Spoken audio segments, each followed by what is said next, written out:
Greetings, everyone. Welcome to Artcasters number 355. We got a guest that I've been wanting to get on to the show for a while, and we'll get to him in a minute, but we're going to do what we always do, and we'll go around the room and introduce ourselves and talk about anything noteworthy or anything we've got to promote or anything like that. So you're on my channel, so that's where you can find me on YouTube. Also on this channel, you can find my series, Making Comics 101.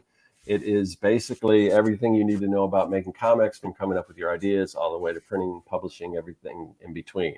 So definitely check that out. Plus, there's all kinds of other videos on, how to make a living at being an artist and all that kind of stuff. So check that out on my YouTube channel. Also on my website at circworks.com. Let me pull that up there. Okay.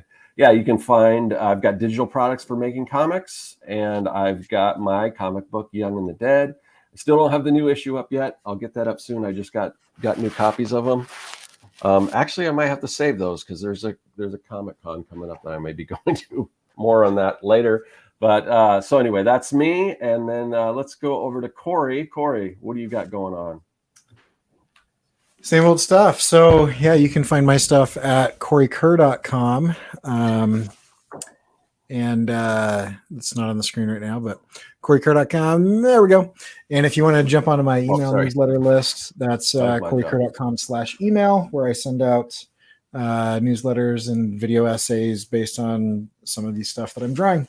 And some of that stuff is available for on t-shirts and mugs and flags. If you go to coreykerr.com/store, you can see some of those things. And some of you guys have already bought that stuff, which is awesome. Yeah, I got mine in the mail.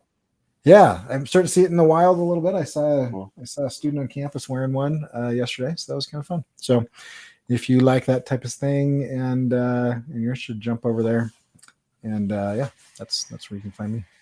All right, and then we're going to move on counterclockwise. We'll move over to Josh. Josh, what's going on in your world? Hi, how's it going? So I have two graphic novels. Jacob's Apartment is a slice of life, all ages, not all ages, sorry, young adults to adult graphic novel in the vein of Ghost World. If you put it in a blender with Eternal Sunshine for the Spotless Mind and did it as more of like a photograph of a young romance, a young doomed romance. It follows two roommates that are polar opposites that find themselves drawn together in both the dreaming and waking world. And again, yeah, it's a doomed romance. Ask your local libraries or bookstores to carry this, and you can pick it up at bookstores everywhere. And then also my autobiographical graphic novel that talks about my journey learning how to deal with depression, how to caregive for somebody with panic disorder, and growing up in a religious school and dealing with like weird hypocrisy and stuff like that. It's a pretty good book. It alternates between two different styles, hand lettered, hand inked, and it can be handed to you at bookstores everywhere online. So those are my wares. All right. Okay. So let's get over to our guest, Keith Foster. So Keith is one half of the Making Comics podcast. We had his co-host on a few episodes back, Scott Lost. And now we're happy to get the other half of that podcast on the show because I've been listening to it and it's great stuff. So I'm sure Keith will tell you everything that he's got to promote, but I just want to tell you, definitely check out the Making Comics podcast. Yes. It's great. And also, friend of the show, Gary Hodges has some really great end of the year episodes that they did. Yeah. So hey, Keith, how's it going? Just anything you want to promote? I know you've got a couple books that you write. Well, it's good. So first of all, thank you so much for having me. Thanks for doing my work in terms of talking about making comics already. So that saves me a few syllables, which I appreciate. And then, I see that you have the website there in the bottom. So I'll mention like the two books that I currently have out. I have Three Protectors. This is available on keithrfoster.com. It is, we have one volume of it. It's a short graphic novel, like 66 pages, something like that. And this is Kung Fu in Space. Interplanetary Kung Fu. And then that is just getting going. We just launched that last year. And then this is the book that I've been working on for almost 10 years now. It's night gig stuff. So we're up to 15 issues total. I'm proud of how productive we've been, but this is Kadoja. It is giant monsters meet H.P. Lovecraft. So those are the two stories I have out right now. I do have a third comic called Animals launching in about 4 or 5 months, something like that. Awesome. And then that'll be up on the website once it's released. But for now, it's those two properties, comic books, Kadoja, and Three Protectors. Nice. And Jim Luhan said the circle is complete. The prophecy has been fulfilled. So Keith, I must have met you. It might have been about 10 years ago, because it was when you first, I think, when you first had the first issue of Kadoja out, did you do Phoenix Comic Con? I did Amazing Arizona. Okay. That was the first show I ever did in Arizona. Okay. I think it may have been like 2013, something like that, maybe 2014. And then I think I got on the Phoenix Comic Con, artist formerly known as Phoenix Comic Con, train in like 2015, something like that. Okay, that must have been it. Yeah, because I thought you only had one issue out at the time, and then and then I'd hear with that, and at that time I don't know how long you guys have been doing the podcast, but at that time I wasn't listening to podcasts if it was around back then. But I don't know, Kadoja would always pop up here and there, or I hear people talk about it or something like that. It may have been Gary or whatever, but and I still have to check out Three Protectors. So next time I see you, I'll have to pick up a copy of that. But I've got to catch up, because I have to catch up on the current issues that I bought. I got a stack of comics that I purchased that I haven't had time to read, but but I know, and it's what's sad is because that is totally right up my alley. Giant Monsters is right up my alley. So I love kaiju and all that kind of stuff. So but one of the reasons why we wanted to have you on the show is being a listener of Making Comics 101. I'm sorry, see, we got all these. I've got a thing called Making Comics 101 on the YouTube. Sure. So the Making Comics podcast. Sorry. I understand that you have recently completed a novel, and then I was thinking, that might be a good thing to talk about. That's a topic that we, in our 355 episodes, we haven't really broached. Is that we've had a lot of comic writers like yourself on, but I don't know that we've had someone who's done both, who's written a long form novel. So I thought we'd talk a little about maybe the difference between comics and prose, and from everything from a process standpoint to publishing and even marketing and everything, because I know there's a lot of differences. I'm sure there's a lot of similarities as well. So I guess we could just start off with sort of the process. Obviously, the thing that I've always admired about comic book writers, being a writer artist, you see where writers, because you just mentioned the 2 books that you work on, and you've got a third that you're working on, and that's the one thing that always makes me jealous, is that you can simultaneously work on like numerous projects, whereas usually as an artist it might take up all your time just to do a single issue if you're lucky and get that out on a monthly basis or however often. So and then add on to that writing a novel. So it sounds like you're a pretty busy guy. Plus, I know, just listening to the podcast, I know you have a ton of other interests and everything. You're a musician and all this other stuff. So I guess how did you first fit the novel into your schedule, and like what was that process about? How long it was it, and just what did you learn from it? And I'll hand it over to you. No problem. So what I'll do is I will start at the point where I knew I was going to become serious about my novel. Okay. So the very quick stuff that leads up to that is, I remember at a San Diego Comic-Con, I saw that the UCLA extension had a booth. And I kind of had this idea of like, I wouldn't mind writing a novel. The number one reason I want to write a novel is that I don't have to pay artists. That's the best part. That's actually how it started. It's like, I'm doing all these comics, but I'm paying artists. I'm basically a very small company doing all this stuff. And wouldn't it be great if I could just tell stories and not have to worry about paying the artists? I love the collaboration piece of it, because even when an artist is hired, it's totally a collaboration in my book. But what I really liked, the premise there was, I can just, if I want to change something, I don't have to change a art panel. I can just change it, and then it's changed. That's the best part, right? I mean, No, I mean, that's perfect. It's interesting because, making a change when you've like, even for like a single panel's change can be like sometimes like a 1 hour to 4 hour process of revising. Whereas, I've always told this to writers too, where it's like, writing comics is so different because like a sentence can be like a page, and so like changing like a couple things can like really take like a mass time investment, whereas like when you're writing you could just punch it out. I never sorry, I just hadn't really connected that as an advantage. But that's huge. Yeah, it's great. It's great for that. So I ended up through a couple bizarro things that are fun to talk about in a longer setting. I ended up taking my first novel class about 5 months later. I was like, okay, I'm going to join the UCLA extension. I took novel 1, and the goal of novel 1 is 15 pages complete. So I did that. I had a certain teacher. I felt good. I was like, I like this. I'm going to go into novel 2. Novel 2 is where I met the person that sort of changed the way I thought about writing a novel. And his name is Mark Sarvis. He's a fantastic teacher. And he ended up being my teacher for writing novel 2, novel 3, novel 4, novel 5, novel revision, and a masterclass in novel writing. And obviously, so he's, my mentor and one of the chief people that got me doing it. And I remember, you talk about those moments where you realize that, what you have to do to become a novel. On day 1 of novel 2, he said, people who write for a living write every day and read every day. Full stop.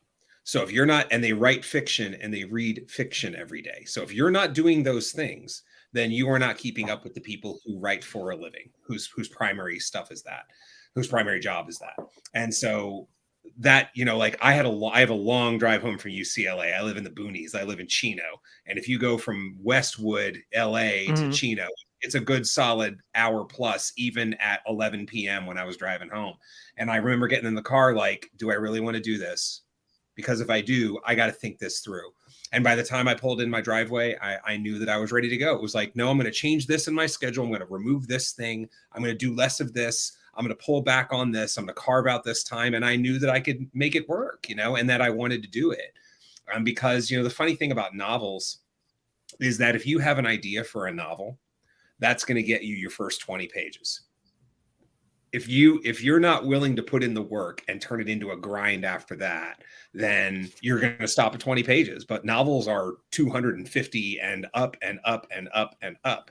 So it's going to be a commitment. It's a marathon, So that was when I think I'm answering that question in terms of like, when did I know I was going to get serious about a novel? What was the thing that made me realize what the end goal was? And that was definitely it. And then after that, it was just, it was 4 years after that, I finished my first novel, basically. And it was a long journey full of revisions. I essentially did 7 drafts, and you could make the argument that I did even more than that because I was subdividing drafts into what I wanted to do and passes and this and that. But yeah, 7 full drafts, a ton of workshops, a ton of input from people. And I finished it last October. Awesome. So you obviously didn't head into it lightly. Now you must have enjoyed the process, because I hear you're starting another one. You've already started the second novel. Yeah, I mean, I have. I mean, I have a whole tangent on that, which is basically I started a second novel, wrote 80 pages of it, and then, in fact, I talk about this. I was just Gary just had me on over the weekend, and I ended up talking about this at the tail end. Yeah, and it was just like, so I'm at a bit of a reckoning here where I may shelve what I've written so far as the second novel and go to a completely different idea for the novel. But okay, so the larger, go ahead. Go ahead. No, you go ahead. Well, I was going to say the larger thing is by doing this, I'm the kind of person where I don't enter something lightly, so making comics as a podcast, as an example, that's the kind of thing where we started that a little over 2 years ago, maybe 2.25 years ago, something like that. And when we did, it was like, no, I like thinking things out all the way beforehand so that I can just commit to it. And then once I make the decision to do it, consider it. Right. Yeah, I think we're probably all kindred spirits in that. I think. Mm-hmm. Yeah, it's like for me, I don't know. I mean, maybe it's something that I was born with, or maybe it's something that I've worked on. But I'm just not the kind of person that starts something that I don't finish. If I know I can't finish it, then I somehow have the foresight to not even start it in the first place. And I'm proud of that. I'm proud of that. The fact that I finish a lot of things. So whether, whatever that turns into, novels, continued comics, whatever, all I know is that I want to write every day, because I think we all, as people that make product, we're storytellers. That's what we are. You can call yourself a novelist, you can call yourself a movie director, you can call yourself whatever, but what you really are is a storyteller. And if you want to do that, then that's the kind of thing that you're just going to wake up every day and know that that's what you want to do. And how you go about doing that through the course of the day is up to you. Yeah, I kind of do wonder. You've mentioned that you play music too, and it's like there's two different kinds of people. Like when you start gigging and playing with bands and stuff, right? There's people who like write and record songs and play gigs, and then there's these people who kind of get together, they'll jam, like nothing much comes of it. Maybe they'll do a cover, and it's like it's almost like these two split creative mentalities, and I think that I've definitely experienced that in the comics world too, where it's like when you go to a Comic-Con, people are boothing with a completed book, are generally like going to be people who share the ability to commit, hopefully, if they're having consistent output. But it is weird because I do wonder where, like you said, Keith, I wonder where that comes from in people. Like that's a really interesting point, because it's like I think that's something we, like most of us creatives that are outputting, share, but it's not something I could personally say like I've earned or anything. Like I've had that similar thing, where it's like you have to commit. Yeah, that's really fascinating. Sorry. Ooh. Sorry. Hey, that was Corey doing it. Yeah, exactly. That was the springs on my mic arm. It sounded like I might know us is the killer. Yeah, I might be the odd man out here, but I start a ton of stuff that I don't finish, but I still finish a ton of stuff. But I do kind of shorter projects than I think the rest of you. But I kind of will start, 3 to 6 things, and then the one that really catches, like I'll run with that and run it through. And so I do have a kind of a graveyard full of started projects, but I finish as well. But it's kind of like I don't know enough about the project until I'm in it and playing with it and messing with it and kind of, push it a little bit. And then I know enough of whether like I want to dedicate the next, like 1,000 hours of my life, to it or something. So I don't know. It's kind of interesting. It's something I've been thinking about a lot lately. Just the idea of, because I've often thought, like Keith, I've thought, because I did it. Okay, so I'll finish a sentence at some point in time here, but I did an animated short that had some live action component, and that was the first time in a long time that I've done a short film that had like live action. And I was joking with these guys that it was funny because if I wanted one of the characters to do something, I would just tell them, go walk over there, and they would walk over there and I would film it. And instead of having to like rig up a character and deal with full walk cycle and like, they just did it. And I'm like, now I want you to smile. And I was just thinking like, oh my gosh, this is so much easier than having to animate everything. Along those same lines, not that it's easier, but it's significantly different. I've thought, I've had ideas for comics, and I thought, man, I wonder which one is going to be more likely that I will like want to jump in and dedicate months to it. If I were to draw this, or if I were to write it. And it's kind of an interesting thing, because it's like, in a comic, you're like, okay, a crowd scene, and you write that, it's much different than having to spend the next 12 hours drawing it. So yeah, it's kind of an interesting kind of back and forth. And that's not to say that I think that writing a novel is easier, but it is different. Yeah. It from a writing perspective. Mm-hmm. From a writing perspective, I think, okay, if I'm doing like end-to-end process, defining end-to-end as the writer and the artist in the comics, so much of writing time, and this is something I reference on Making Comics, is cloud gathering.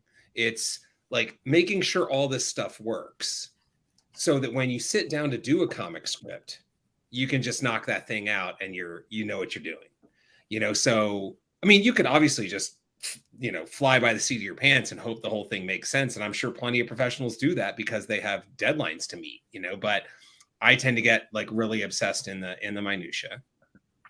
And so in terms of, people often ask, how long does it take you to write a comic? And it's like, it's sort of an easy answer and it's sort of a hard answer. I think beginning to end process is probably somewhere around 4 months, but 2 months of that are definitely the cloud gathering phase where like, I am listening to jazz and I'm drinking a beer, or I'm just going to take a walk. I'm walking my dog. I'm doing whatever as I work out all these things that I don't even want to hack out. I don't even want to hammer them out on my typewriter. I just want to figure them out up here.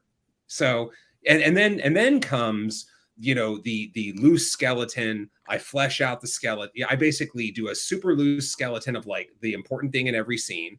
And then every scene gets built out into pages. And then every page gets built out into panel direction, actions, and dialogue. But Scott hinted at this earlier, like, oh, isn't that it would be so cool to be able to write something and then just juggle multiple projects and do that kind of thing. And that's kind of the blessing and the curse of being the writer, right? Like I'm able to do that because the beginning to end process from writer to artist, I mean, what's that in terms of time? Even if I say I spent 4 months on it, yeah, it's roughly the same as doing it, but it's a different kind of work. I get to go walk my dog and work on the comic. Artists don't get to do that. You can't draw a panel and walk your dog unless you're like supremely talented. Jack Kirby probably did, but odds are you're going to have to do those two things separately, and that's where it gets tricky, right? Because so much of the tactical grind of making a comic, of just sitting, down and making that comic falls on the artist and not the writer. And I think from a novel perspective, as we start to do contrasts, you're both now. So you do the cloud gathering, and now you are doing the tactical work of making all those things happen because you can't draw. You have to draw with your words. Yeah. And what's interesting to me, like in that contrast that you're bringing up, it's like with words, you can visually like this is something like, so right now I've written and illustrated most of my own comics, but right now I'm working with a writer. And one of the things we had to address early on was like the importance of like actions, because actions, like every action is like another panel. We don't show like 5 actions in one panel. And so a sentence that you could write and have like 5 actions, that's like that's a massive amount of comic action. But similar, so like I guess the freedom with like writing prose or whatever would be like that you can write a lot of action and not have to concern yourself with like the pacing of a single page of comics. But thinking about the burden of that is like you like with words, you have to really paint the picture. When it's words alone, you can't have like just like really snappy dialogue or like interesting story beats. Like you really have to like draw the picture of the environment, like the color, like whatever it is that you're trying to kind of bring to it, like you're painting that visually. So I'd imagine that's a much bigger commitment, because like and actually this reminded me of when Corey was talking about like having some false starts and stuff. And you're just talking about like, well, I wrote 80 pages and I might have to walk it back. And that's one of the tough things with novel writing too, where you could get like a good 80, 100 pages in and be like, this is not quite working the way I thought.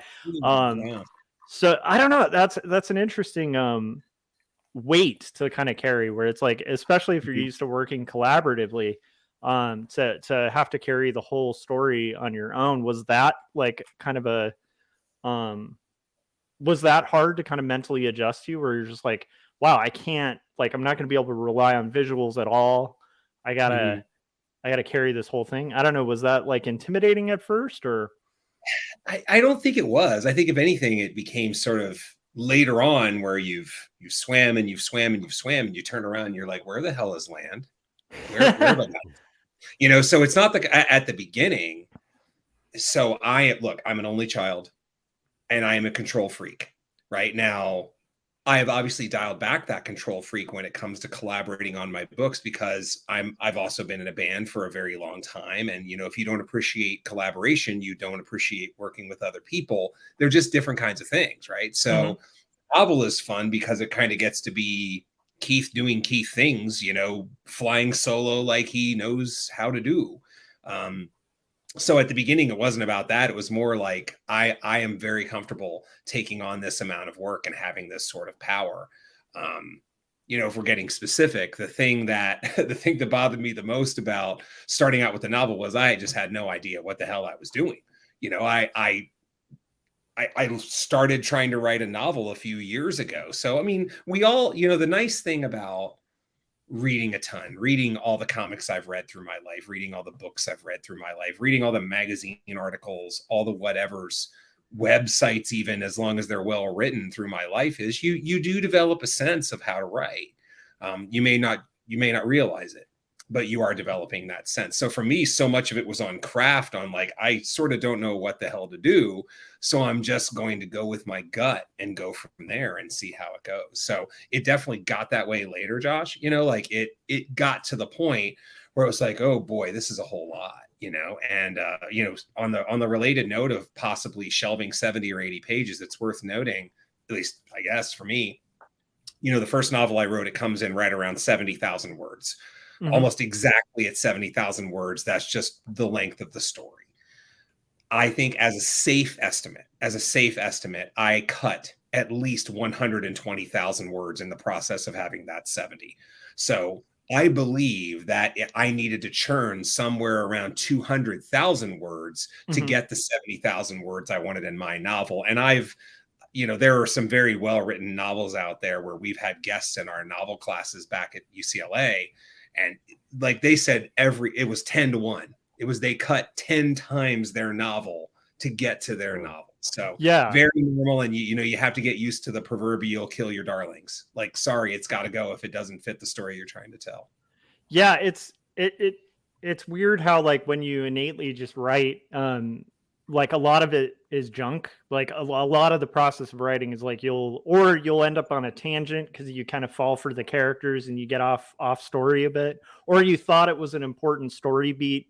And as things start forming, you have to, like, cut that, like, precious section, But I love that you mentioned that about, like, editing and kind of almost like removing, like, 10-1. That's a really good analysis, because I do find, even like with writing the script to a comic, my earliest comics were always weak at first, because I wasn't approaching them like I'd approach writing.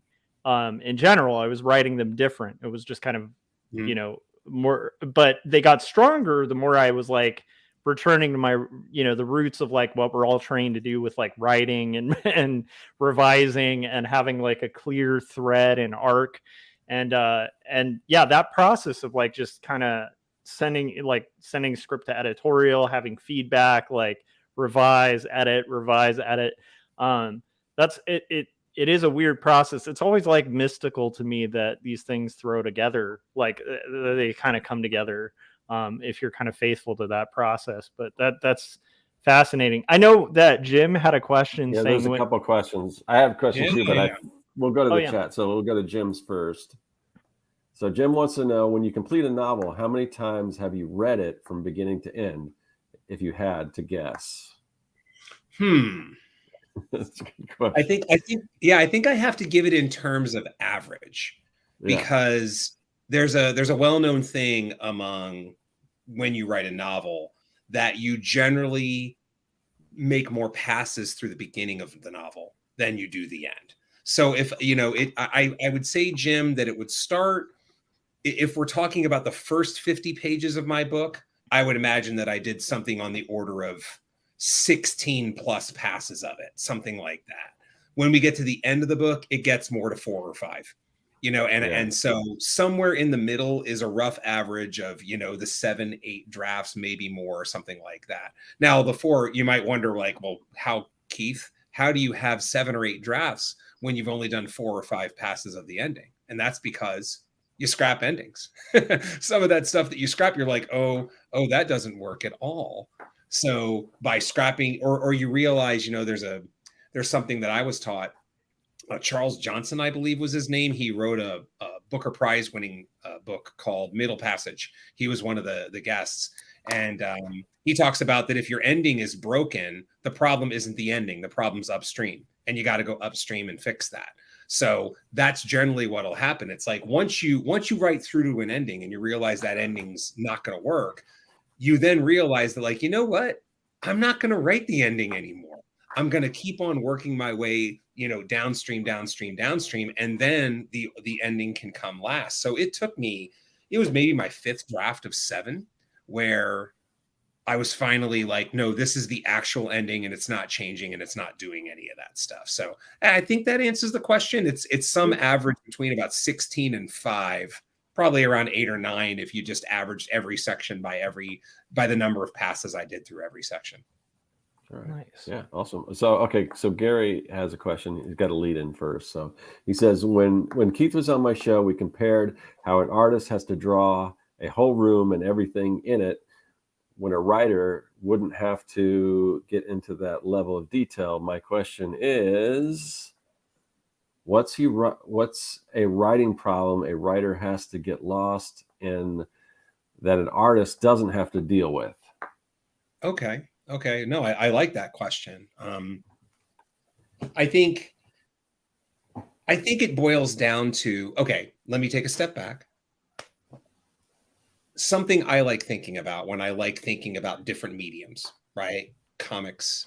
I'll use like a kind of sideways example, that one of the reasons that I think Into the Spider-Verse is the best superhero movie ever is because I think it maximizes animation.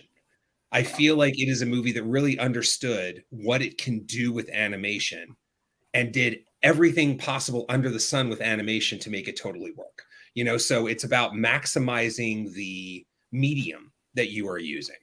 And so, how do you maximize the comic medium? How do you maximize the prose medium? And, what makes novels special, what makes prose special is interiority. It's getting into a character's head.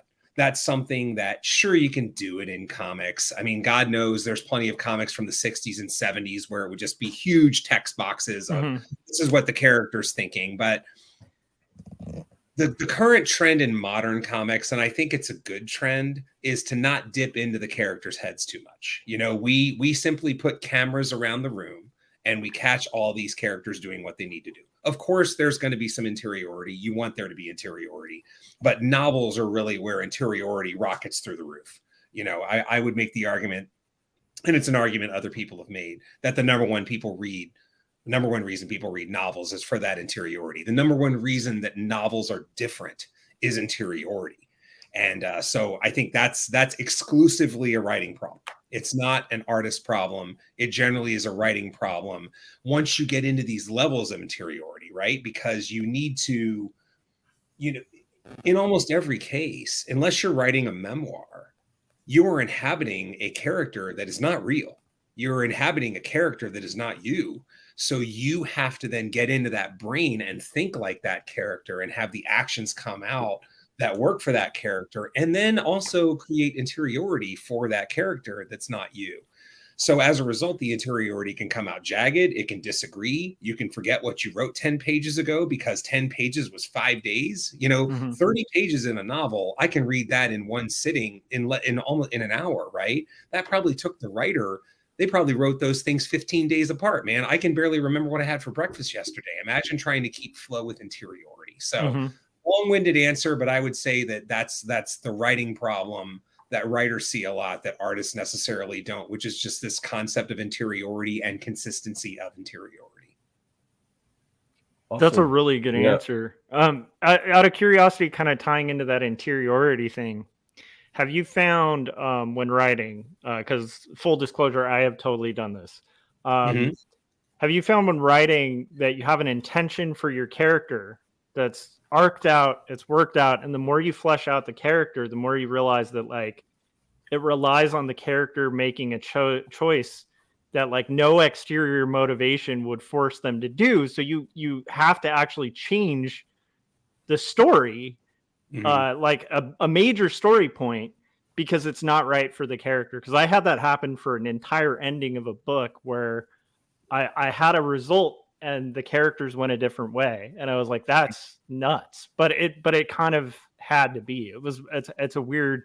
I don't know. Have you ever had that happen where your characters sort of force you down a path you may not have necessarily expected or planned? I mean, I have had that. And I think that is, I don't want to overgeneralize it, but I think that that's an example of when you are reaching a new level of writing because your characters have become organic, and that's something that you hear every writer of worth talk about in interviews, like, well, how did you write this scene? Well, I just let the characters do what they want, and you're thinking like, come on, that doesn't make any sense. But the more you start to write, the more you start to stand up, the more you write, the more you stand up your characters, the more they become these organic beings that follow their own actions and impulses and their own whatever, because now you've created them and given them their own sets of attributes, and you realize that they're going to bounce around the world a different way than you thought, and I think that's a savvy observation on your part and a good thing to do in your story, because you wouldn't want to go the other way. You don't want to go the other way and be like, well, my plot is my plot, because then all of a sudden those puppeteer strings become way too visible, and a lot of readers can suss that out and they're like, ooh, that doesn't feel right. It feels like I see what the author wants to do, and the author wanted to make all this happen instead of it feeling like an organic extension of what the characters want. Yeah, it's still a mystery how that happens though, because it is all in our heads, like that whole thing. So it to me, when that occurred, it was also kind of heartbreaking because it was a story where like it was supposed to be a happy ending and it ended up being not, because it wasn't the characters. And we've all watched that movie where you're watching a character. I don't know. It's like one of those movies where maybe like a character goes through a big change. Like they start out as a jerk and suddenly they're nice. But the writer didn't do their due diligence in like the arc of change. And so just out of nowhere, you'll have this person who's like terrible or good do something in reverse that just doesn't fit their character at all. There wasn't enough external motivation to get them there. And we're all like, what a cop out. Like what that character wouldn't do that. Like they wouldn't do that. So that's a good point. I love the way you cited that with the puppeteer strings. I think that's why that irks us so much. When we see it, is like you don't want to see the puppet strings. That's a really good point. Yeah. So I was going to go back to something you said earlier, Keith, and that's when you're approaching the novel, when you get ready to start with the novel, you had said something about, I don't know what I'm doing. And saying this after you've written how many comics. So is there really, back to kind of the topic, is there really that big of a difference between novels and comics? I mean, having written that many comics, didn't you have the confidence that, oh yeah, I can do a novel, and there's some differences here, but yeah, I'm qualified. And so I was just kind of curious of that statement that I don't know what I'm doing. Yeah. No, I mean, I think it boils down to, it's like, again, I'm gonna bring things back to music a lot. It's the equivalent of, so was I confident that I could tell a story? I was. Was I confident that I could write a novel? I was. The best way I could equate it would be if you sat down and you said, you know what, I got a cool idea for a song, and it goes, da da da da da da da da, or whatever it is, right? And you're like, and the drums go like, and then you think of the lyrics and it's whatever. Except you can't play drums, you can't play guitar, right? And that's the issue. So it's more about knowing the song you want to write, but having an inability to actually play guitar. So that's what it is. It's learning to play guitar. It's learning all that stuff, and learning the craft of novel writing. right? Because it is a craft. It's yes, 1 out of every million people are born with some kind of special gift, but in general, all this stuff is craft. It's no different than being an auto mechanic in a lot of ways. You just got to do it, and you got to get better at it, and you got to keep on working at it, and you got to improve your trade. So that really is what it boils down to, right? That I knew what I was doing, but I didn't know how to play guitar. Yeah. I thought everybody was like Jack Kerouac, and they just wrote their novel on like one continuous sheet of paper overnight on like a bender. yeah. Well, hey, that would be cool. I know it would. We all wish, I think. Yeah.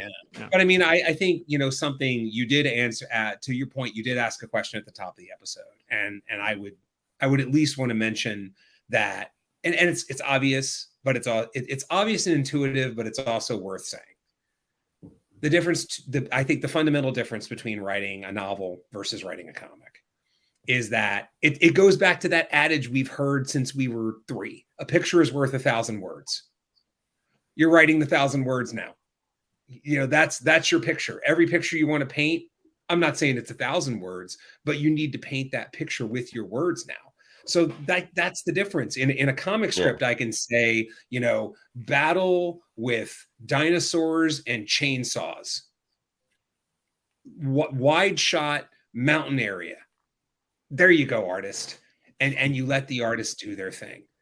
If this is the novel, then look, I can't just say there's none of that is reduced anymore. I got to describe the type of battle. I got to describe the type of dinosaurs. I have to describe the brand of chainsaws, and I need to describe the landscape. I need to do all those things now. So it all just gets down into this tactical level of what you're doing. And of course, then you stir in interiority. And I think those are the 2 biggest differences in novel versus comic. So there are plenty of script writers in comics who write extremely detailed scripts. And I find those kind of people super interesting, like Neil Gaiman, arguably my favorite writer, is one of those people. I have a couple annotated Sandmans here, and the person on them, they reference the scripts that Neil Gaiman writes. I mean, Neil Gaiman would write a page of script about all these things, including like mental ruminations and stuff for the artist to do. But that's the difference. When you write a comic script, your audience is one. When you write a novel, your audience is the entire audience of the novel, however big or small that may be. But that's what's so fascinating about it. So yeah, you got to be descriptive, you got to be vivid, and then personal preference starts to come in. You may be the kind of person that is more lush in your descriptions, a la Stephen King, or you may be the kind of person that's a little more minimal in their descriptions. And you got to figure out where you fall there. But yeah, you better describe it, and you better make it clear to the reader. I was just listening to, I'm really trying to dig into some craft things. And so I'm parallel reading On Writing by Stephen King and watching the Neil Gaiman masterclass. And I believe Neil Gaiman says in the masterclass that writing is telepathy. And it is, right? Like I'm writing something down, and it's beaming straight to your brain, and it is creating a picture in your brain so that you can enjoy this story. Mm-hmm. So when you're writing, you better make sure that telepathy is really good. And however many words it takes you to do it to make the telepathy clear, that's how many you need. Yeah. I love that. One of the things I envy of because most of my writing's all couched and backed up by drawing, so I can get away with some like more minimal description, and then the art can do the painting for me. But one of the things I love about prose is like when you're reading like a book and there's like 4 words strung together that maybe don't make sense, but they're descriptive words like a color and an adjective and something a little poetic. And suddenly you have this perfect picture of the space with like this abstraction, with a really short abstract phrase can give like a very clear, vivid picture. And that is so hard to do with comics, like, or visually with art, and have clarity. Like you can do kind of abstract things, but to do something abstract that perfectly clarifies a situation, I envy that a lot of novel writing, because but that also sounds like a really scary burden, because every word you're throwing in there kind of can either detract or kill the story. I don't know. Yeah. No, I mean, that's all sensible, and it's going to come with time. You're going to develop a better and better sense of what works and what doesn't. You're going to develop a better and better sense the more you write of what works for you, and I think, I don't know. I mean, since I don't draw, I can't say this for sure, but I know from just my osmosis with Scott on the podcast and the artists I talk to, and I know a bunch of them. Look, there are days when you feel it, and there are days when you just don't feel it. There are days when I'm writing and like, man, was that sentence good? I know that sentence was good. And then there's days where I just feel like I am the most illiterate 5-year-old on the planet, and there's no sentence I can write that works. And it just, you push for the days where it's all flowing, because those are the lovely ones, and you just got to grind your way through the rest. That's fascinating. So you mentioned control early on too, and as a writer who's written comics, and then now you're writing prose, do you think that storytellers in general are probably just control freaks? Like, that's a good question. And then I guess the second part would be can you dig a little more into how that process has been for you to be able to like fully control the process, not have to rely on a collaboration. I'd be kind of curious about like both of those things. Yeah, I don't know if writers are necessarily control freaks, or if prose writers are more control freaks than anybody else. I think being a novelist means that, you are signing up for a one-man show. It's the reason that it's the difference between playing golf and playing basketball, right? Are you signing up for an individual sport? Or are you signing up for a team sport? So I don't know. That'd be an interesting question to find out if like a lot of novelists like me are also control freaks. But for all of the talking I do about being a control freak, when I approach a comic, I approach it from a collaborative point of view. Oh yeah. To me, that's the magic. The magic is handing off a script and making that script as descriptive as I can for the artist, but also of getting back those pages and being like, that's not how I saw it, and I love it even more. And I just got a page back the other day from my upcoming comic Animals, and I was like, that's not how I would have pictured it, but it's better than I pictured it, and I love what you did there. And that's the joy of collaboration. And so maybe that's the reason I like doing both in parallel, because I get the best of both worlds. That makes sense. You had another question, and it was... Yeah, I got a question, another Gary question. Sure. When it comes to actual writing, what is the balance of effort between craft, and then in parentheses, structure, plot, character work, and art, parentheses, wording? I almost have to give Gary like a cheese out answer, in that it's all craft. It's all craft. It's just a different kind of craft. Structure, plot, character work, that's all craft, but that's also art. Wording is, look, you could say wording is art, but actually I can't even show it because my computer's propped up on it, but I got a thesaurus that thick, so wording is art. I'm going to give a bizarre example. Okay. This morning I'm driving my kid to the train station so she can go to school. She goes to like a school a little ways away. And there was a particularly foul smell in the area. If you live in Chino, California, then you know that there's a lot of farms, and we all know what that means after the rain. So I'm driving and I'm like, do you smell that? It's like a melange of manure and sewage, And then I even said it. I'm like, man, I don't think I've used the word melange in like 15 years. Like, is that even a word? And then my kid and I discussed it. Like, I'm not even sure it's the correct application, but it sounds good to what you had said earlier, Josh. Like, I don't know if it's right, but it sounds really good. It turns out that I did use the correct word. And so like, sometimes it's like that, sometimes the art, AKA wording, according to me, comes like that. And it feels very artful, but other times you're like, how many times do I have to describe this as cold?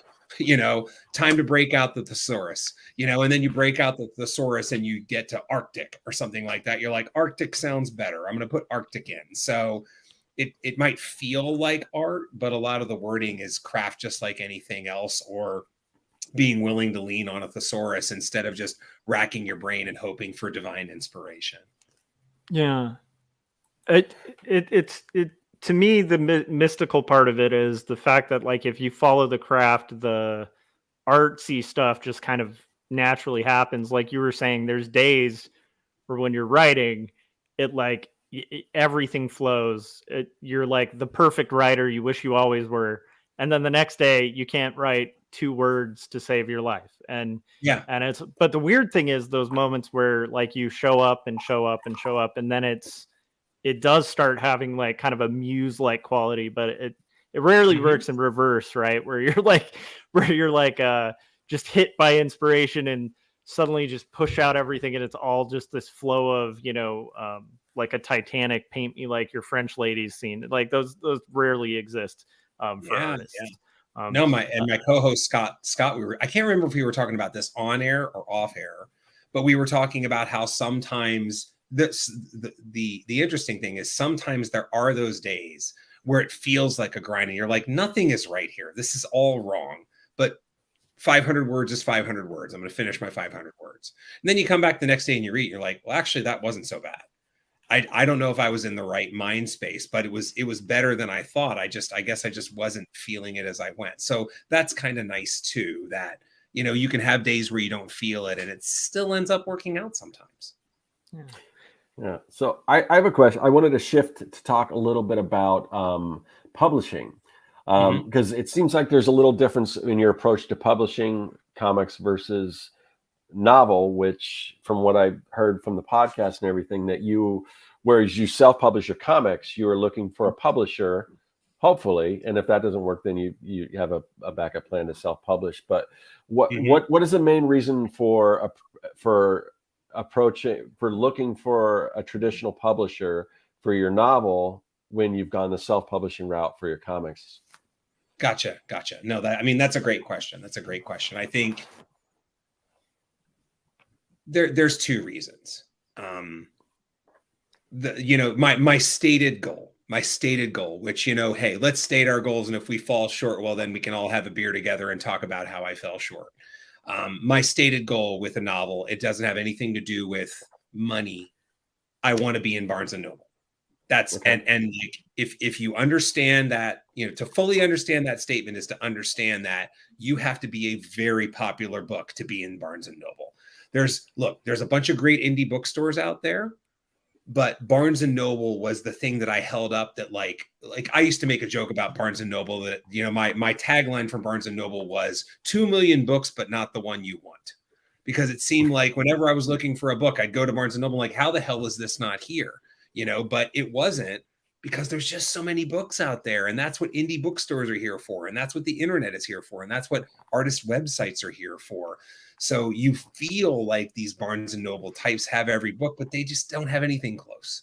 And so, but that is my stated goal. And if I fall short of it, well, so be it. So that's reason number 1, that, the reason that I'm not doing the indie publishing route yet is because I am shooting the moon. I'm shooting for the moon, right? Or shooting the moon, if you want to use a cards term. I'm going to go for an agent, and I'm going to see if that gets me a major publisher. And if that major publisher gets me major distribution. I have a stated goal that after my 40th agent rejection, if it gets that far, then I will go the self-publishing route. And I am fortunate, I think, in that my self-publishing route isn't so bad. Like we could probably publish, ideally, maybe we could publish this through the company that I'm part of, Invader. I mean, I'm still subject to the same process that any property we get on Invader is. But I could do a Kickstarter. I could print it myself. I can do whatever. But I think, Scott, the reason that I'm starting with this is because I at least want to aim high and see where that goes, and see where that gets me.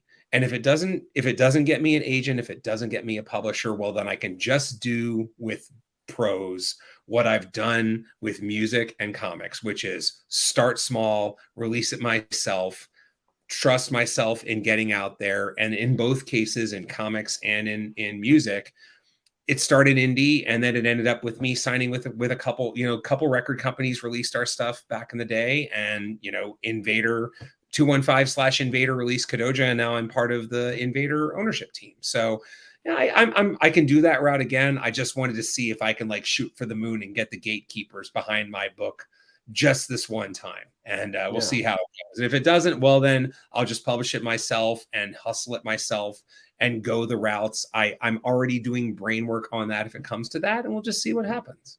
Awesome. Yeah, I get it, and you know, and because Josh and we kind of had this conversation, and because Josh's books are all through a publisher, and he's had his books in Barnes and Noble and all that stuff, and I can definitely see that. And then, you know, and for a while I was just like, yeah, but I don't know. I'm kind of a self-publishing guy, but then we had another friend that was just like adamantly against publishing, and Josh kind of had some debate with him, and Josh brought up some really good points. So I'm just always kind of curious the different reasoning, but I love your attitude going into that, because it's like, whether it's a bucket list or something like that. Yeah, I just want to have my book in Barnes and Noble, you know. I mean, you know, you could have it on Amazon and sell probably more than you could at Barnes and Noble, probably, but still, it's just something to have it in there. I definitely get it. But the fact that you kind of had this plan, and the way that I always like to do, and maybe you do this too, Keith, but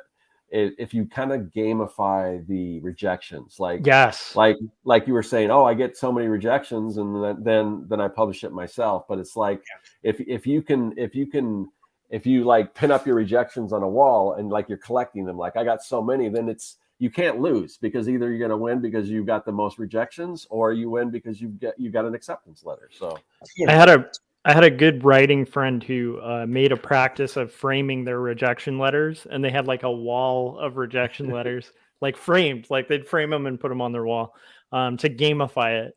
I think that's great. I had a similar goal of like Barnes and Noble, just as stupid as it is. It just was like, I wanted to see it.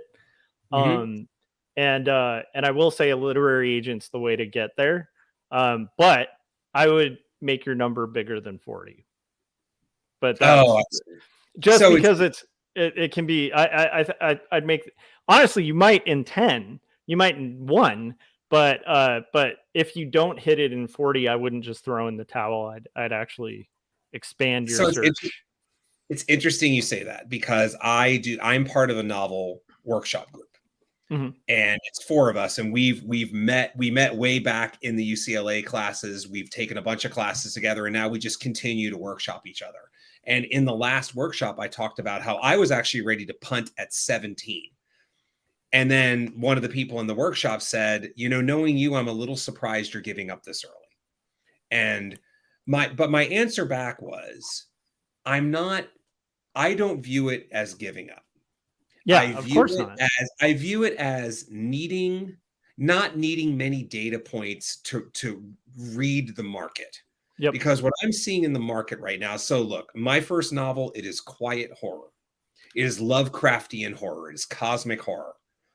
I am not, like, the market is soft on horror right now, and the market is even softer on like quiet horror.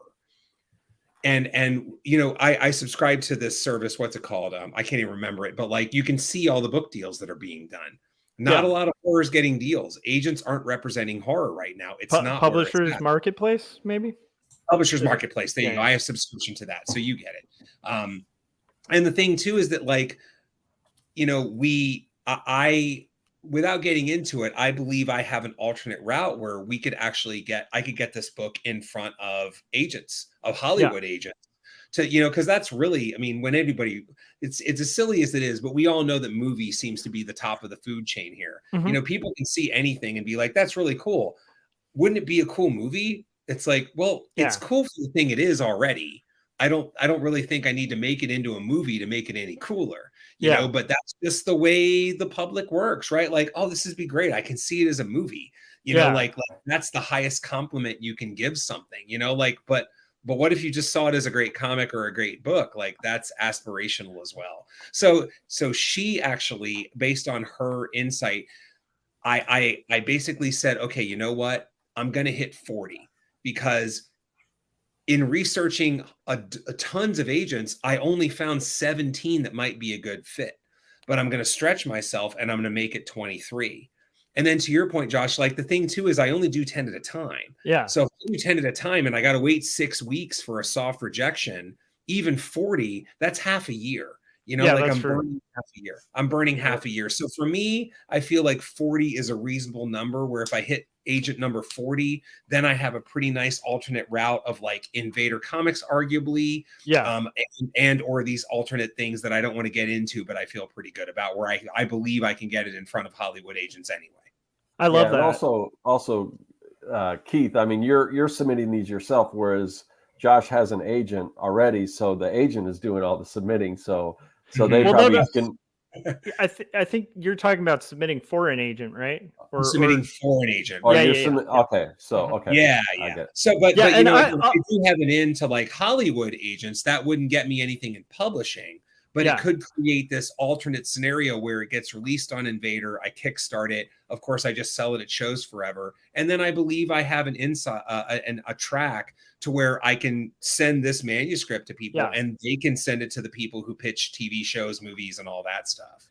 Yeah, that's a good route. Honestly, like 40 is good. It's just mainly for like anybody who might be like watching or whatever. It's like when you're going through the literary agent process or the publishing process, don't be surprised if you run through a long route of rejections before you kind of get the right fit. But I'll also say, like, I think that's the best method in the sense of, and Scott and I and Corey and I, we've all like talked about this, but it's like, to me, I think the best route when you're doing art in any form, and I'm glad you brought up music too, because I think it's very similar. It's like you can knock on the door, and if the door is closed, right, you want to find like a window.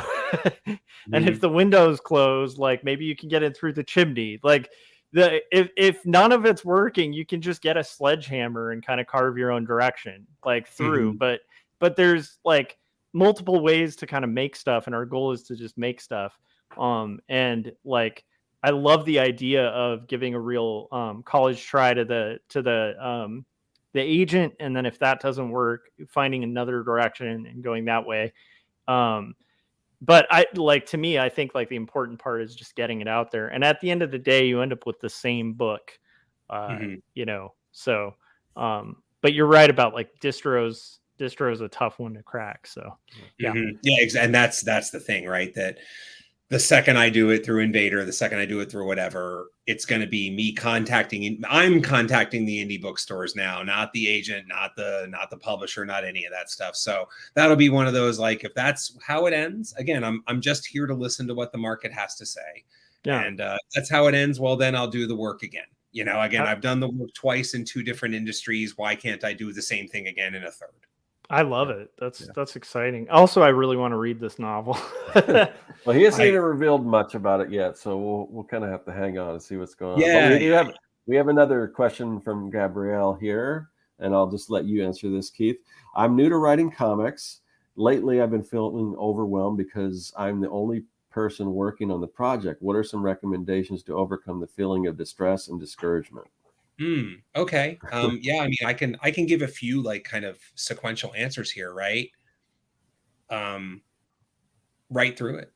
Like wake up tomorrow. If you don't feel like doing it tonight, if you don't feel like doing it after this episode of Artcasters, wake up tomorrow and just do it. You know, like, you know, write through it. Write bad, because we all write bad. Everybody writes bad. You know, in the Neil Gaiman in his masterclass talks about this a little bit. Stephen King talks about it. Neil Gaiman and Stephen King are very, very good writers and very, very successful writers. Oh, yeah. And something they talk about with all of their peers is everybody writes bad. It is a craft as much as it is, you know, there's a little bit of inspiration and a whole lot of sweat and craft that goes into this. So it's understandable to get distressed. It's understandable to get discouraged. Just know that every single person who has picked up a pen and wanted to write a comic or a book or a movie or a TV show or any of that stuff, they've all felt that. And the way that they addressed it is they just kept on writing. And at some point you might not feel better tomorrow, but You may feel still distressed and discouraged tomorrow, but hey, you were distressed and discouraged and you wrote 500 words anyway, or you wrote 2 pages of comic script anyway. And then once you get through that, you're going to realize, it's not so bad. Something we've talked about on Making Comics, it's harder to bring a single idea into existence than it is to make something bad good. Mm-hmm. It's not hard to make something bad good. It's not hard to look at something bad and then be like, wait, I can do this or I can do that. And then all of a sudden it gets better and it gets better and it gets better. The hardest thing is to create something out of nothing. So again, just know that the feelings you're going through, we've all gone through them. We will probably all go through them within the next week, if not tomorrow. Mm-hmm. We all feel distressed. I felt distressed 3 days ago when I was doing something. I've been feeling I've been feeling discouraged about my second novel for a while, and this has recently led to an evaluation where I may be writing the wrong novel. This may not be my second novel. It may be my fourth novel. And in fact, my current state is that I'm probably going to shelve this novel, and I am going to put it on the shelf and understand that there is a better version of Keith Foster in the future that is going to walk up to that novel, pluck it back off the shelf, and write it well. Because I'm not sure I'm equipped to write it well. So again, that's long-winded, but the short answer is we're all there. We've all been there, and we will all be there in the future. So no need to get down. Yeah, you're not alone. I'll add a couple things to that as well. I think there's a bit of a worship of busy, and there's a lot of performative talk around grinding and all this type of stuff, but like creativity is a nurturing process. And so part of it that we don't talk about a lot is if you are feeling those things, you've got to understand two things. One is you might have hit like the bottom of the well because you're not putting things into that well, and a lot of what we consume is kind of like empty calories. And so if you're kind of in like a consumer modality of thinking where a lot of your input and inspiration is based on like the popular zeitgeist, I would dig, and I would go a little bit pre-digital and try to get some older things. One thing that can help is doing kind of an inspiration family tree. So like find the people that you like, or find the things that you like, find the people who made those things, and then find their inspiration, and then go find their inspiration and find their inspiration. And eventually you're going to be reading, Herodotus or, ancient pharaohs or things like that, where it gets a lot more primal, and it's going to tap into something that's a bit more interesting and a bit less derivative. And then the other thing is creativity needs like space to grow. And if you are so focused on beating yourself up for not being what you think you should be being at the time, like, oh, I'm not writing enough pages, or I'm not doing it. And sometimes pushing harder on that is actually counterintuitive.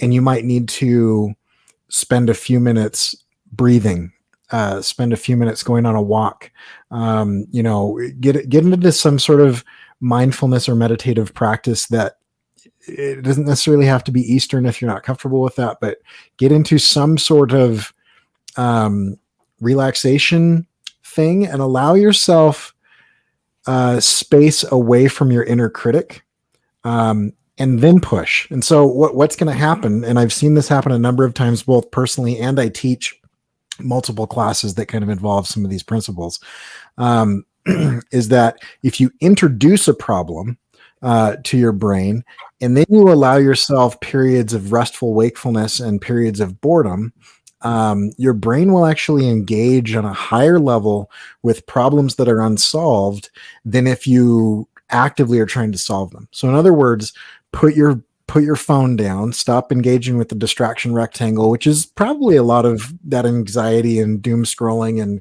comparison and a lot anyway, and spend some time with nature, or with yourself, or around other people. Like just go eavesdrop is kind of a weird term, but just go be around people without, and absorb things around you and things. And what you'll find is that initially you're going to be very uncomfortable because your brain is going to be like, I'm used to being entertained. I need to be entertained. Please entertain me. This is awful.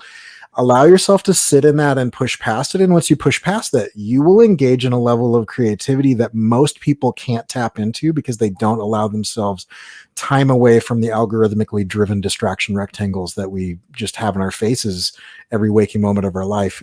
That's kind of the other side of what Keith is saying. It's two sides of the same coin. And then when you get into that productive space, when you are writing or drawing or producing or whatever, there are spots where the inner critic is useful and there are spots where the inner critic is not useful. And that's where it's like, if you're at an early stage, production is more important than quality. And then later, when you get into the editing stage and doing some of those things, then the inner critic can come in and say, well, that sounds weird, or that looks strange, or that, whatever. And then you can begin fixing. So as you get more experience, you can kind of get into those, like, when is it time to put the inner critic aside and just make things? And when is it time to engage with the inner critic so that the things that you're making improve? It's a cycle that is a lot more complicated than a lot of people, a lot of the influencers and stuff out there that talk about this. It's a lifestyle that you're living. And so allow yourself to experience all of the phases of that life cycle of creating space, input, that is going to be more than pop culture zeitgeist, but a little bit deeper and a little bit more meditative. And then capturing, never let an idea or a question pass that you don't capture it, and then play with it. Those 4-step cycles is going to be a key to breaking out of that stuff, because there's only parts of that where it is useful to experience kind of the negative sides of those emotions. Yeah. Scott, do you want to read the super chat you just got? Yeah. So Dee summed it up really good. Here, I'll just put it here. 99% inspiration is in your butt. Sit down and do the work. Thanks to the Artcasters. And then Paul added, Dee 100%, 50% for cheek. I also liked Thomas Adams, who said, I had a professor tell us, write anything, you can't edit an empty page. And I don't want to tack much on, because I think Corey and Keith pretty much nailed it. The only thing I'd add is, when you try for greatness, you're going to hit distress. If you're not distressed when you're creating art, you're not trying. And you can listen to interviews of professional athletes, of professional writers, of anyone you admire, and you're going to notice that runners always serious runners always run just a little bit past where they're comfortable. It's never enough to if you're running a mile, the next time you think you have a mile in your body, so you have your mind push your body beyond a mile. Right. And it just keeps going that way. So that's the thing. The distress is 100% with Keith. I agree with Corey too. Get a handle on it. Don't let the distress, bury you. But at the same time, and it sounds like Keith has a lot of that boredom practice too with his walks. He was talking about writing on walks. A half of the writing is that kind of observing and walking. But the distress thing, you should feel good if you're feeling distressed, because that means you're trying for something. The easiest way to feel complacent is just to make mediocre work or barely try. And then you'll feel comfortable, but you may not make good work. I think to make good work, I think it's just a necessary component. Because it's frustrating. This comment from Gary, I think, is important too. I have an entire video on the importance of allowing yourself to experience the negative emotions, because what Gary's saying is, I do tend to believe some of the journey is learning to embrace, reframe, and even appreciate angst. They've actually done studies where if you can recontextualize negative feelings in your mind as part of the process, then they actually become helpful. This is Carol Duckworth and some of the researchers that are doing things with her around grit and perseverance and stick-to-itiveness and those types of things.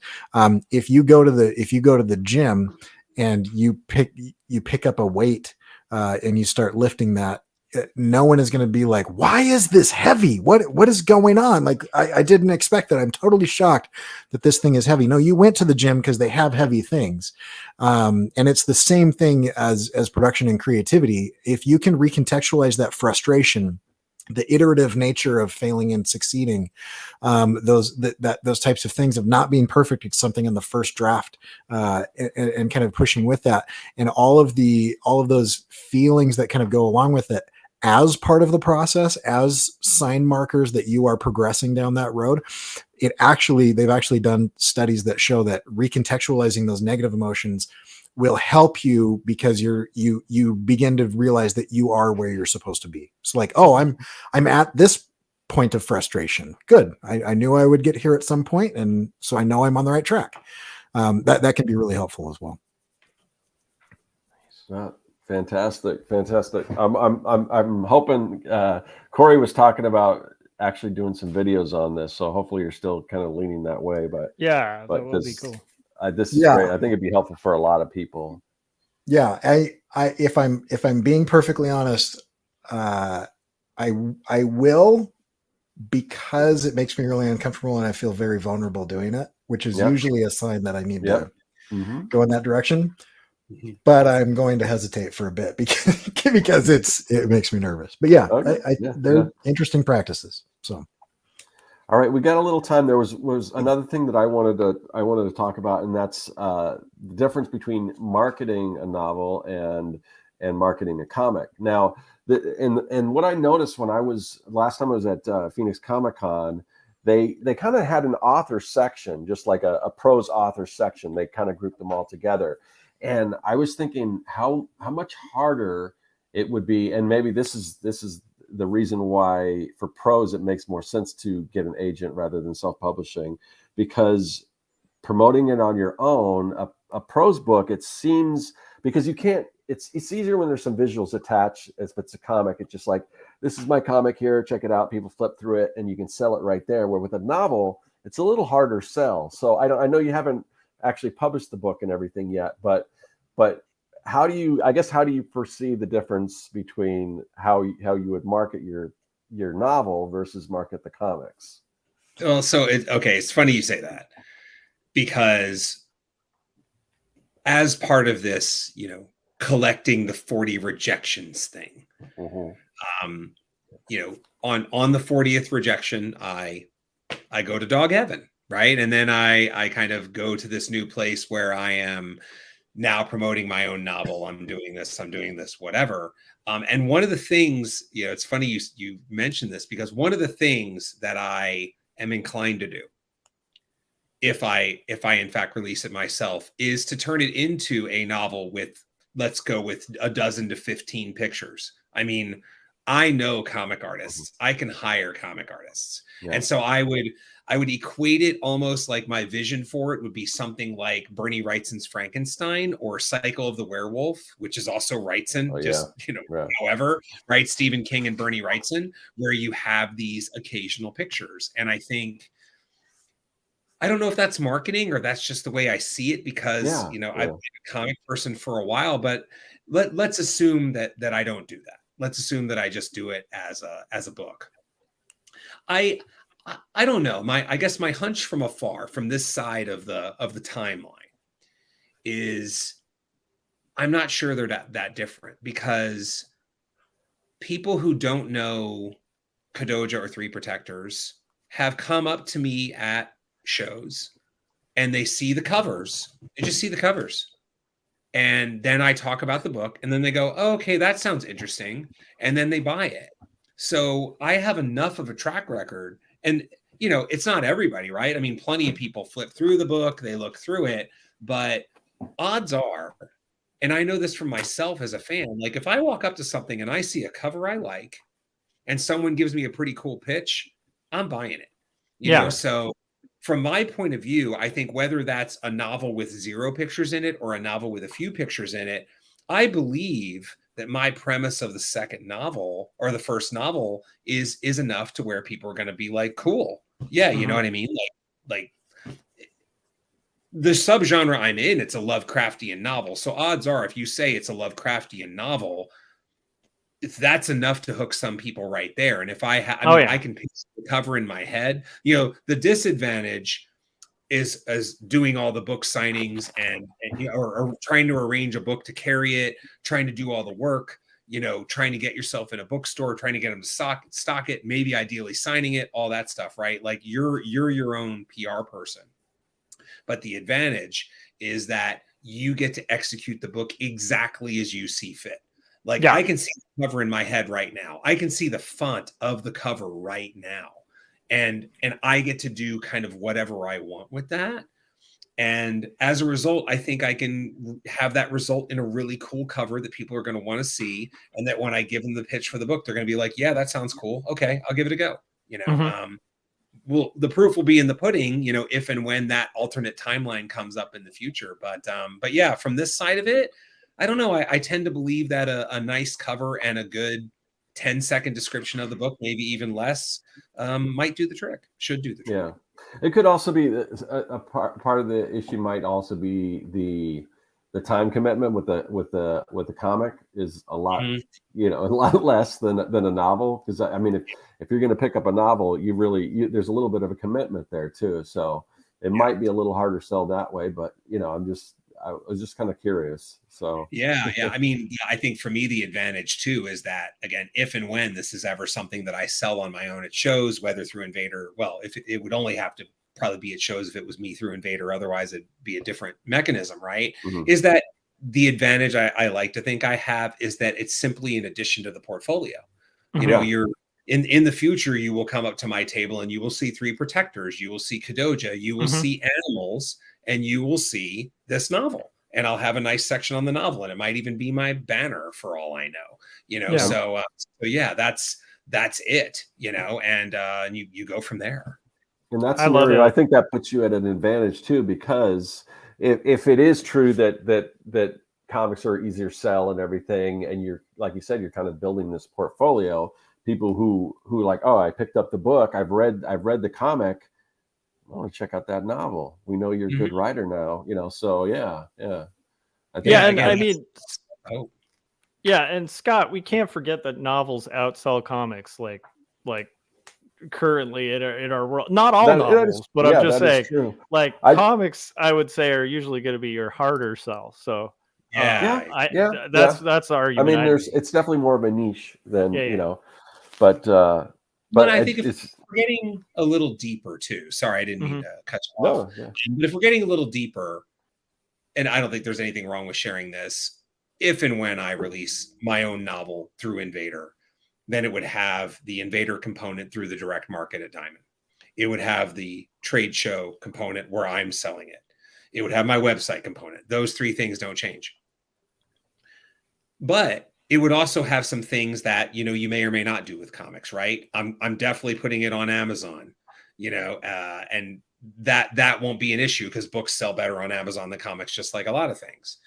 I will probably commission or record myself an audiobook because that's another, right? And that's the kind of thing where like, come on, man, I can't do an audiobook of Kadoja right now. It's a comic. But I can do an audiobook of my novel as long as I sit in my studio and crank out the time. So I think there are some of those other avenues that just open themselves up immediately where you can get it out there. And then there's the other ones that involve like bookstores and things like that, right? But at least from the jump, there are a few direct routes there, like a Kindle and like an audiobook that you can do with a novel that you just can't do with a comic. If you do an audiobook, I think Scott and I would be very happy with that because I think both of us do a lot of audiobooks. I like you, Keith, I have a really long commute in California because I live in a city where I can afford to live and then work in a city that I can't. But it's a long commute. And so like audiobooks are like the best, like one of my favorite things other than podcasts is audiobooks because they just are such a fun thing to listen to while you're commuting. Neil Gaiman's audiobooks are some of the best because he has a great voice as he reads them and a great cadence. But yeah. And then an American Gods. I'm sure if you listen to American, dude, it's got a full cast. Anytime you get like a full cast recording, you're like, this audiobook is so good. Oh, so, if Netflix hadn't just totally like nailed it with their amazing interpretation of the Sandman. I hope it doesn't overshadow the brilliant audiobooks of the Sandman too. They're a full cast, like you said, Keith. Like it's like a full cast of characters, sound effects and everything. But sorry, total tangent on that. But you're right. You can't really do an audiobook of a comic. That would be rough. Who's to say you can't eventually do a graphic novel of your novel? You know, that's true. That's down true the road too. I mean, I always, how many different ways can you repurpose, the work that you're doing? That's kind of the goal. One of the goals for me anyway. So I love it. But yeah. Because I've seen a number of. Go ahead, Corey. At some point, we need to read Paul's comment. I was commenting on your. Yeah, Corey. He says, sorry, we both push it at the same time. I hesitate to publish my series of nude selfies because it makes me feel uncomfortable. Does that mean I should push forward? Kind of depends on how you're living your life, but yeah. Yeah, I mean, it's funny because in the masterclass, Neil Gaiman references that the best kind of writing from an emotional honesty standpoint should feel like you're walking down the street naked. Yep. So this is just making that literal. Now you're just taking photos of yourself walking down the street naked. So you are, in a lot of ways, you're capturing the honesty, the essence of honest writing. That's true. I also wanted to mention there was like a good 10 minutes of silence in the chats after he said that, and he was like, "Oops, I think I just killed the chat." But yeah, that's hilarious, Paul. Yeah. Well, we're getting ready. We're getting close to the hour and a half. Keith, is there anything that you wanted to end on, or anything that you wanted to talk about before we start closing out that you didn't get a chance to? And we'd love to have you back because this has been great, and the chat's just been really interested. I think we must have a lot of writers in the chat because they seem to be a little more active than typical as far as the questions go and stuff. So yeah, and Thomas, thanks for the Piers Anthony shout out. I read that, and I the 7th grader in me that was obsessed with Piers Anthony was pleased to see a mention of him. So yeah. Yeah, because literally in 7th grade, on a horse right now. Yes, I did. Have you read it recently? Sorry to tack that on before we close. I read it about 3 years. Oh, does it hold up? Because I used to read those. Like I read that whole series in like junior high, and it was amazing. But I don't know if it would hold up. 14-year-old me thought it was amazing. 44-year-old me, not as amazing. So yeah, it got a little like, ooh, so I encourage you. It's always fun to revisit that stuff. But yeah, for me, it didn't quite hold up because now you see the holes in the writing. But that doesn't change the fact that it's a killer plot and a killer idea, and that'll take you a long way. I love it. Okay. I'm going to have to revisit it, and then I don't know. We should have you back on and talk about Piers Anthony. Yeah, sorry. Our take says like junior high versus adult take on the books. Anyhow, sorry, Scott. I derailed us. Oh, no worries. So did you have any other thing that you wanted to tack onto that? No, man, I'm good. Okay. I'm good. All right. And then so I guess we will close everything out. Let's so I guess we'll start with Corey. Hey Corey, anything that you want to tell people about before we head on out? Yeah, go buy some shirts. That's what I want to tell people. Yeah, they're awesome. Yeah. Oh, thanks. Go to CoreyKerr.com. You can see shirts, animations, a couple short comics, some ink illustrations and color illustrations and all that. But mainly, I upgraded my website, and I want to cover that upgrade. So I've got to sell a couple more shirts. So if you're interested, now is the time. Mugs as well. Folks. Yeah, there's mugs and flags and. Oh wait, hold on. That's where you can find them. Just go to CoreyKerr.com. Josh. I love it.